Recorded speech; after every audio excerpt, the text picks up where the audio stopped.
The magical, the mystical, this is where we belong. This is where we belong.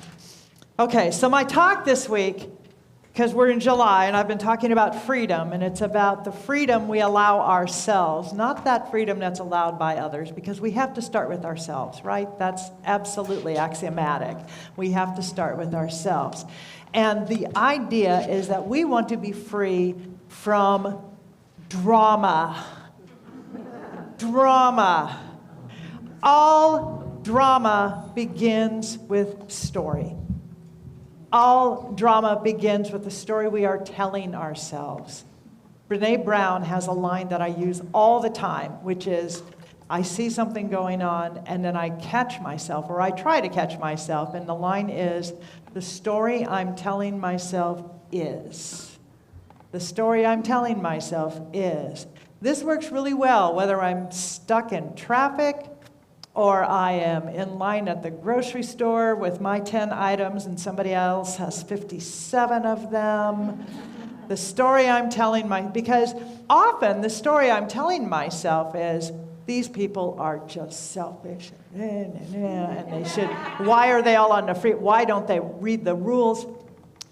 Instead of, the story I'm telling myself now is, maybe I'm here to be the love in the situation. Maybe I'm here to change the way I look at things so that the things I look at change. Maybe I'm here to be the light, the difference. We love drama. Well, we're in Southern California. I mean, Hollywood, come on, we're in drama, right? But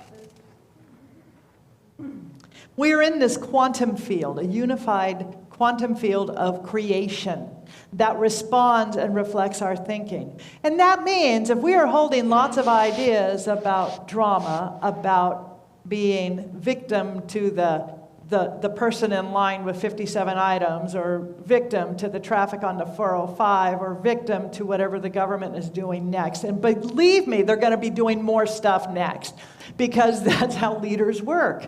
They're going according to drama and ego. We come here so that we might release ourselves of that, free ourselves from that, so that we can live free of the dogma, free of the agendas of others, free of the stories, free of all of that, so that we might be the ones who establish the light, hold the light, live in the light, and embrace others in the light. Because believe me, if we look for the darkness, we're going to see it. But if we are in the light, if we are light beings, and we truly, truly are light beings, then we get to be the ones who bring the light, who bring the love, who bring the God, who bring the spirit, who bring the awareness, who bring the awakening consciousness. That is what the world is calling on us to do. Not to surrender or fall into that status quo of, ain't it awful? Oh my God, can you believe what they did now? Can you believe what's going on here? Can you believe? Anybody can do that. That's the cheap drama. That's the cheap drama. We want the Shakespearean level of drama. We want that artistry. We want the creativity that comes from knowing that we are fully connected with God. That we hear that bell ringing and we say, that's God, reminding me to come back to center. And we just tell ourselves a new story that is a reminder. Because by the way, everything that happens in this world can be an invitation to go deeper. Everything. Everything that happens can be used as an invitation to go deeper, to remember who we are and who each other is. Do you get that? Yeah. But it's all a choice. Well, Skip gets it. He has to get it. He works for me. But he works for you, actually. So drama is an interesting thing. And so what I want to ask you is, how much of what you might be experiencing in your own life is a result of your own addiction to drama? It's really easy to get involved in drama because there's an adrenal response, right? There's an adrenal. We get excited about the drama. Oh, really? Oh my God, really? Oh, that's so. Or you wouldn't believe the drama I've been through this week. Oh my God. Oh, Spirit has it in for me. Oh, the traffic. Oh, the grocery store. Or whatever it is. That has a lot of energy to it. And anchoring in truth and saying, oh, I live free and above the drama, that's not sexy. And yet, it's absolutely life-producing. It is life-affirming.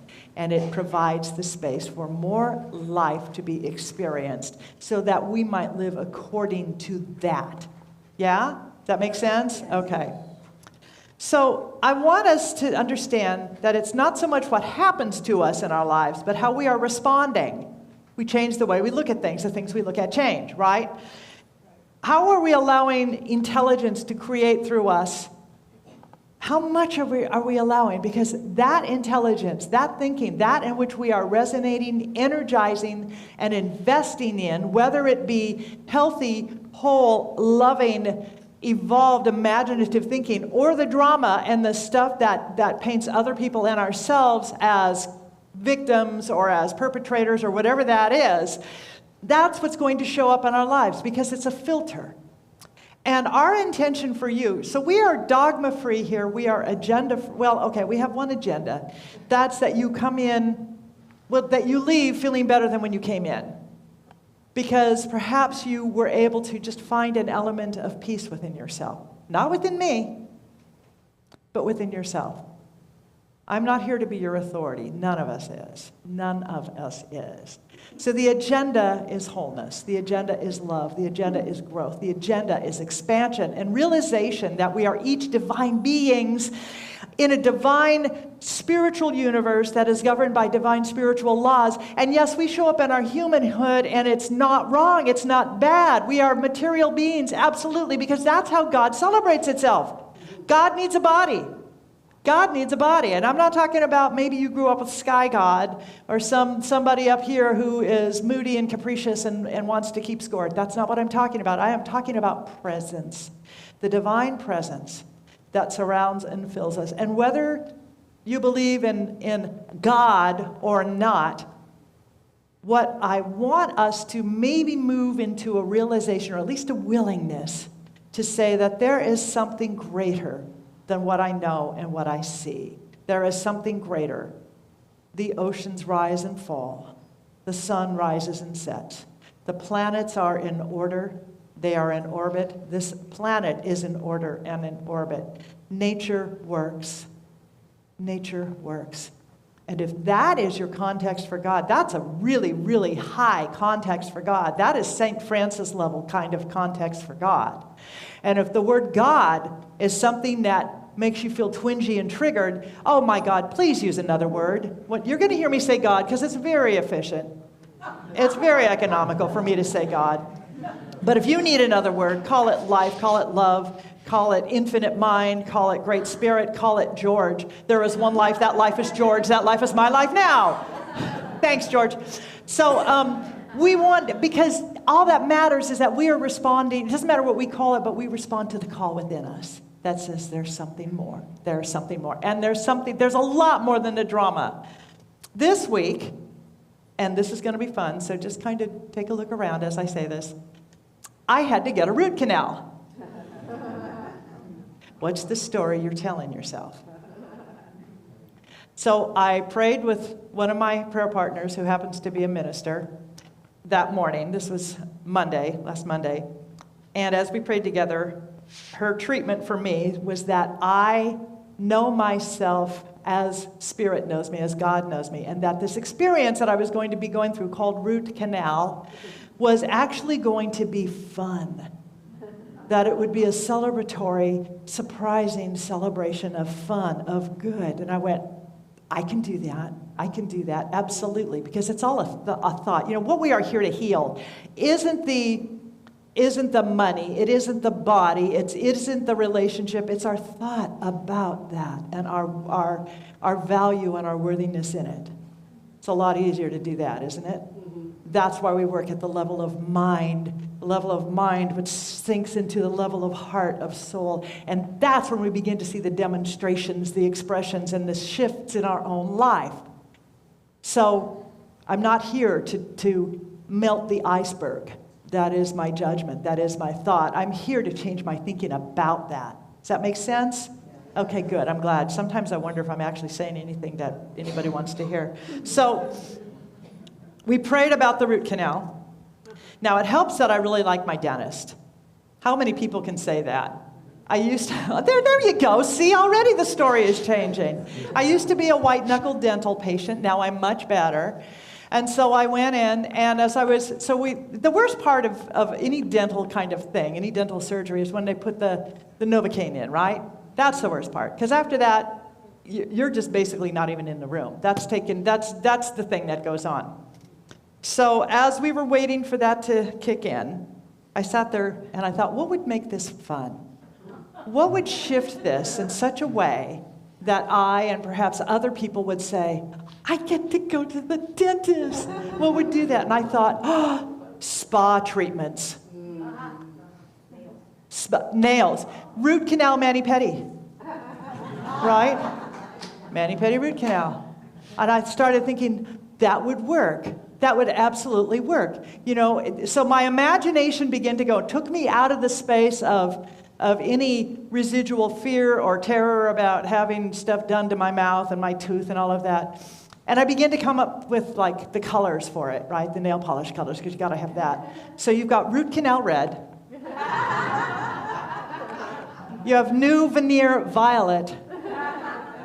How about, have you been flossing brown? So when the dentist came back in, I said, Dr. Hahn, I have an idea for your office. And he said, well, what's that? And I said, if you turn this into not just dental surgery, but spa treatments, it would be an entirely different game. He said, there actually is a dentist in Malibu who does that already. Well, of course, Malibu. When you change the way you look at things, the things you look at change. I was so glad that I had that awareness, that it was fun, and it was healing, and it was easy. I was out of there in less than an hour, and it was done. It was done. The thing about a root canal, okay, this is not going to be sciencey. It's going to be metaphoric, because that's the way I work. I know that my life is a metaphor for the stuff that's going on, the stuff that I am called to look at, to transform, to shift. The metaphor for me of root canal is there's something under the surface that is inflamed, that is infected, that may not be showing up in full force yet, but it needs to be looked at. It is to be examined. It is to be revealed in order to heal it.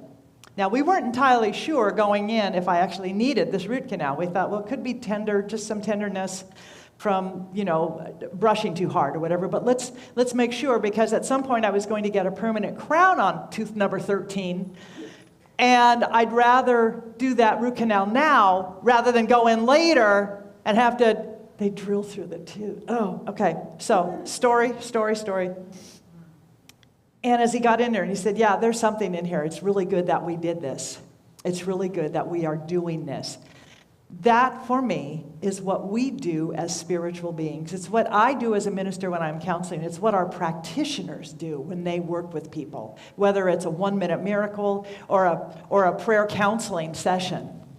And that is because we look to what is going on in your life, the discomfort, the inflammation, the pain, the emotional angst, or the emotional fear, the grief, whatever it is, and we seek to find what is underneath that is causing that pain. We seek to reveal that belief, that idea, that superstition, that perhaps that thing that you grew up with, believing, because your family of origin said this is how it is. And maybe it's not how it is. So it was such a perfect way of revealing in order to heal. Because had we not done that, we would not know, and then it would have gotten worse.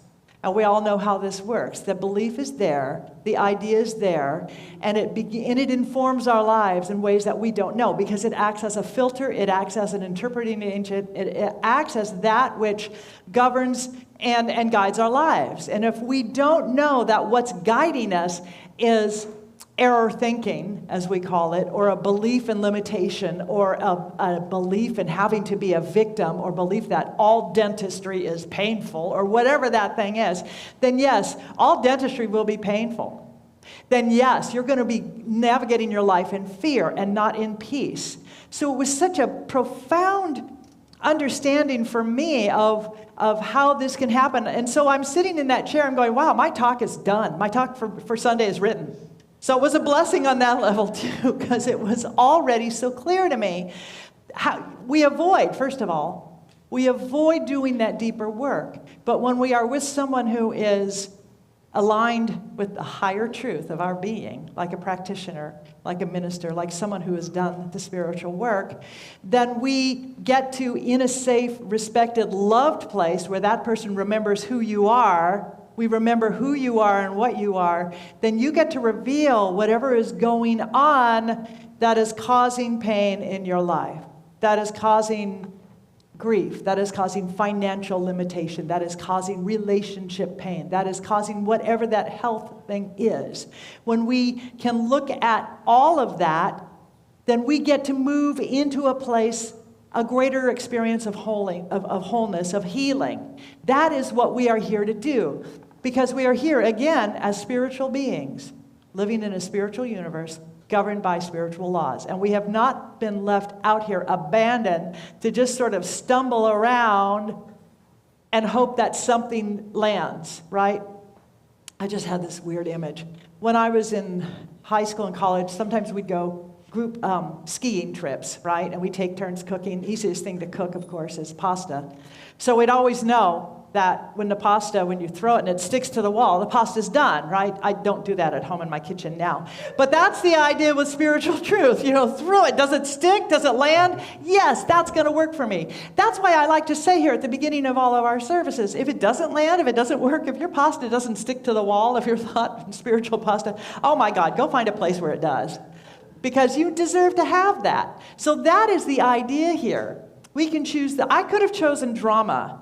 And I'm really glad I didn't, because believe me, there are times where I am married to this wonderful man, my trophy husband, who knows I can choose the drama. And he's very calm because he remembers I am more than my drama. It's really important. I found another experience this week that just was so impressive to me, of someone choosing not drama, but truth, or possibility, solution. There was a young man, he was about 13, and he's a scout. Let me give you his name. Cody Clausen. He's a Boy Scout. And he remembered, because he didn't go into drama and panic, he remembered a survival skill that saved his life. He got lost in the woods, and this is the wilderness in Wyoming, up in the mountains in Wyoming, and I think that he probably got separated from the rest of the scouts.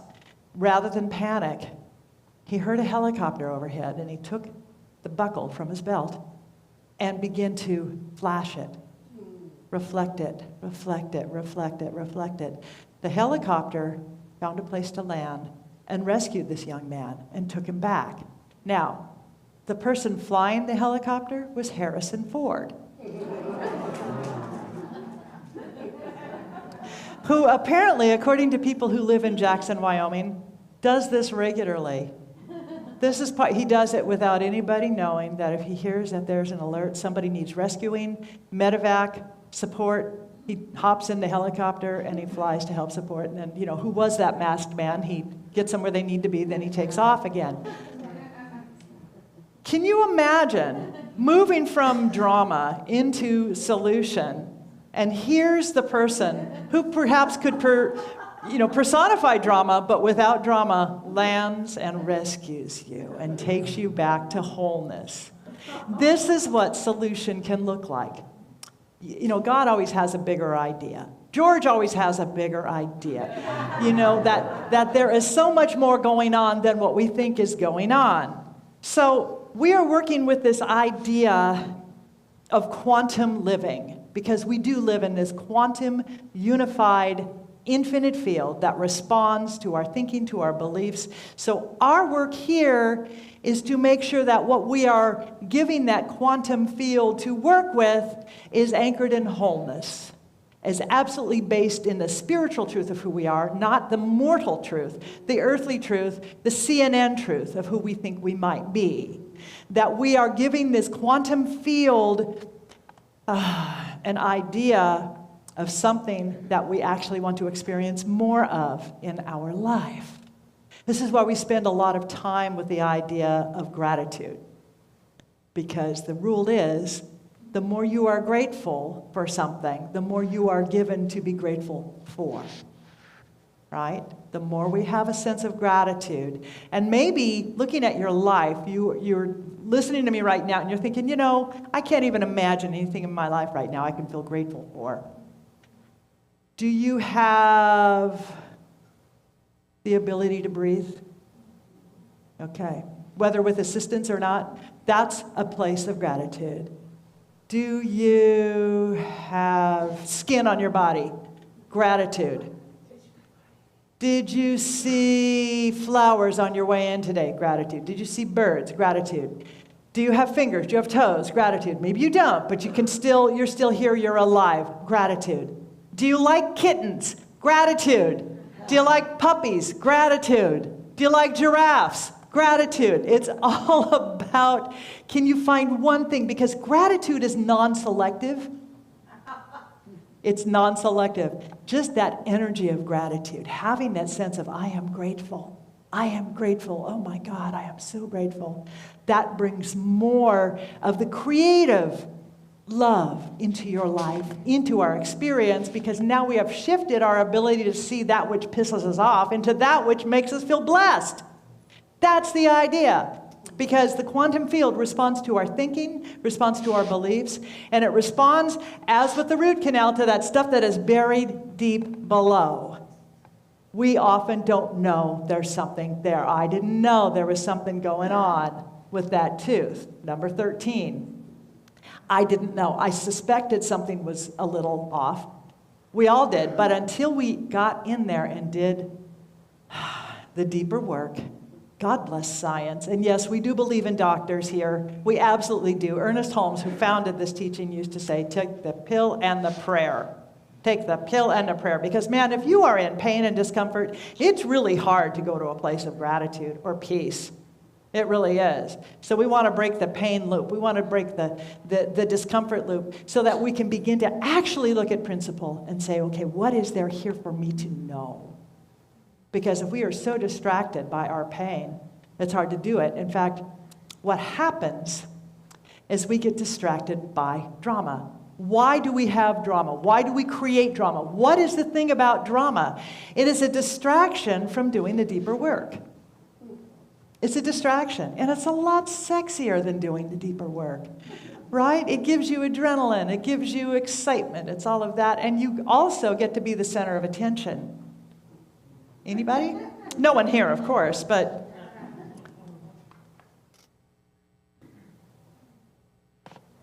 everything in my life I either create, promote, or allow. We talked about that last week. Everything in my life I either create, promote, or allow. Are we going to create, promote, and allow from a sense of limitation and limited story and drama? Or are we going to create, promote, and allow from a sense of love, from a sense of, oh, I am worthy. I see myself as Spirit sees me. I know myself as God knows me. I am a worthy, whole, beautiful being in this universe. We get to make that choice. So, if I had chosen to go through that experience with the drama that is, customary and habitual for dental surgery, I could have created, I had a lot more story to talk about. I could have lived, and I could have talked about a whole thing about pain, inconvenience, fear, guilt about not flossing enough, regret about not having better dental hygiene. I'm not even going to go into that because who wants, you don't want to do that, but you have to do it. It's, oh my God, being an adult just, there's a lot of patter in our brains. If I had kept the story, then I'd be able to whine about and blame the dentist, right, who really should have seen this one coming. What do I pay them for?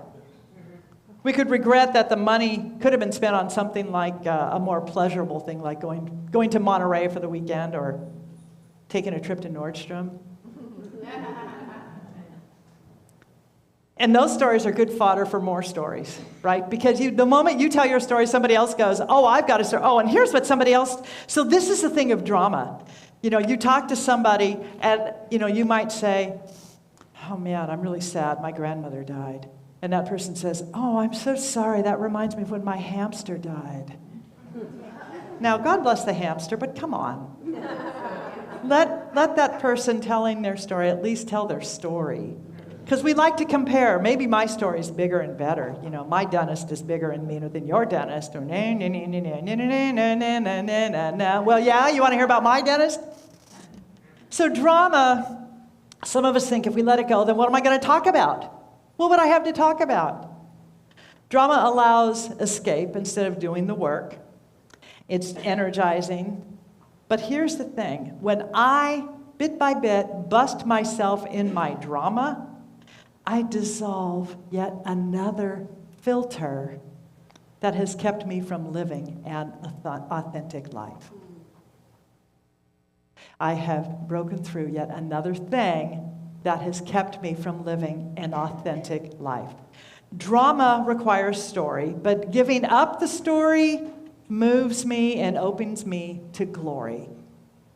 That's the agenda here, to move from story to glory. From story to glory. We can always choose story, but wouldn't it be better to tell a better story? A story that is about life, that affirms life, that gives us opening and possibility. So, my process is from story to glory. And it's a practice. It's a necessary spiritual practice. It's a spiritual and mental process. Course in Miracles has a quote, I could choose peace in this moment. I could choose peace. I could choose anger. I could choose rage. I could choose guilt and regret. Or I could choose peace. We always have that because of this personal choice thing, this capacity, because we are divine beings with that infinite mind that is filling us, surrounding us. We could always choose peace. That quality of God, that is the truth of who we are. The truth of who we are is not the drama. So I've noticed that I'm really good at identifying someone else's drama issues. Are you good at that? Like you can find somebody else's issues. You might call it judgmental. I just say it's discernment. I'm just discerning. There's a very specific kind of person who can't just be happy for you, right? Nobody here, again. They have to immediately mention that time something similar but better happened to them. Like you might say, I ran a 5K, and they say, that's great. I ran a marathon once, but with a fever.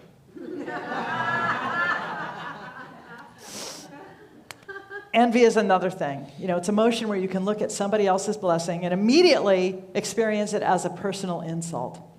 Like the universe called and specifically said, not you, them. Right? Anybody ever go through that? Why do they get to have all that money? Why do they get to have all that success and a happy relationship? Why not me? Why not me? Oh, and whining. Whining is such a good thing, right? Because it allows you to bring it all up. But don't live in the whining. Bring it up and let it go. Because we can create space for love, for possibility. Instead of whining, we can be in that wowing possibility. What else did I write about this? Some people don't want to hear about your day. They want to hear about the part where they get to say, well, actually, that happened to me too, except so much worse. Let me tell you what happened to me. So as a minister, I have to tell you there's a diagnostic term we use for that. It's called the screaming me-me's. Me, screaming me-me's. And we all know people who have screaming me-me's. It's really interesting. Don't be the person who has the screaming me-me. Be the person who has the loving possibility in them. Because we all have that loving possibility within us. We have that. We can choose peace. We can choose a different story. Both personally and as a community, we can choose a path that is about something greater. Our purpose, our divine purpose, our sacred purpose for this center is transforming lives and inspiring people to make a positive difference in our world. It's pretty easy, isn't it? Transforming lives and inspiring people to make a positive difference in our world. And last week we talked about this quantum process, this quantum living idea.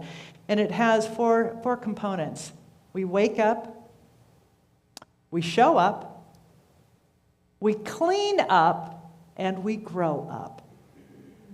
Wake up, show up, clean up, grow up. The cleanup happens when we get very open and honest, very vulnerable with ourselves, and admit that we are possibly ready to invite a greater way of knowing and seeing ourselves.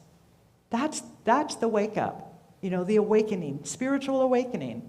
And both personally and as a community, we can choose a path that is absolutely vulnerable, connected, and healthy. That is meant by the awakening. And we have, then we have the wake up, the show up, we clean up. The cleanup happens when we get honest. The grow up happens when we begin to make the shift and we begin to live as the spiritual beings that we are guided to when out of the way of, when the story is dissolved and the truth of who we are, there is one life. That life is God. That life is perfect. That life is my life. I am the life of God in expression. I am the life of love. I am the life of George in divine expression. I am that presence and that power right here and right now in full faith and credit. So one of our practitioners sent an affirmation today to our team, and it was really good. Or rather, it was a quote from John Shar, who's a sociologist and professor. The future is not a place we are going, but one we are creating. The paths are not to be found, but made, and the activity of making them changes both the maker and this destination. So if this calls to you, then I have an invitation. Start with the baby steps of asking for spiritual and prayer support. The idea is brick by brick, idea by idea, thought by thought, we shift into a higher place. We shift into a better way, a more loving way of knowing ourselves and this world. So we have practitioners who have spent literally years growing in consciousness, growing in spirituality, and they are here to support you. At the end of the service, they're going to be up front. So if you want some support, and it's really, really easy. We call it a 1-minute miracle. It probably takes 3 minutes. But they will lovingly usher you into our chapel over there. Instead of praying here, we're going into the chapel now.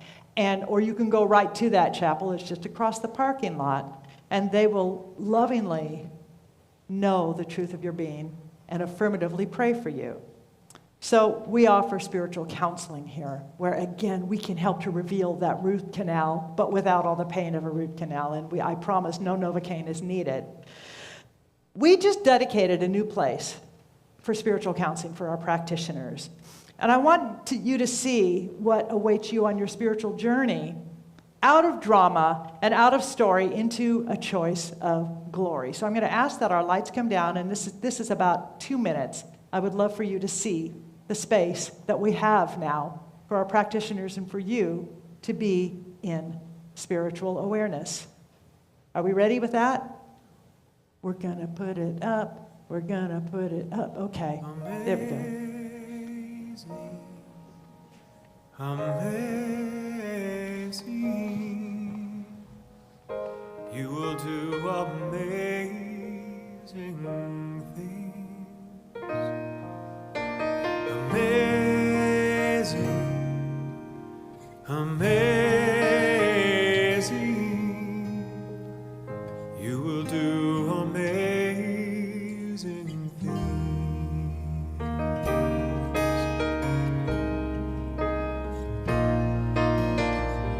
You will do amazing things with the choice each new day brings, and with every step you take. Bless the progress that you make. The reason you live is there in every gift you give. Love your life, love your dreams. You will do amazing things.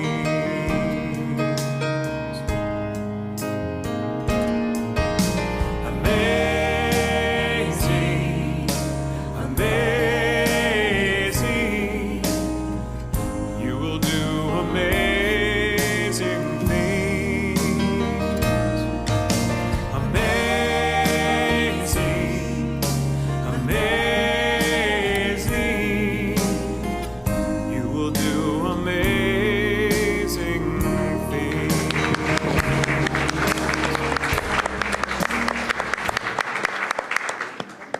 Let's pray.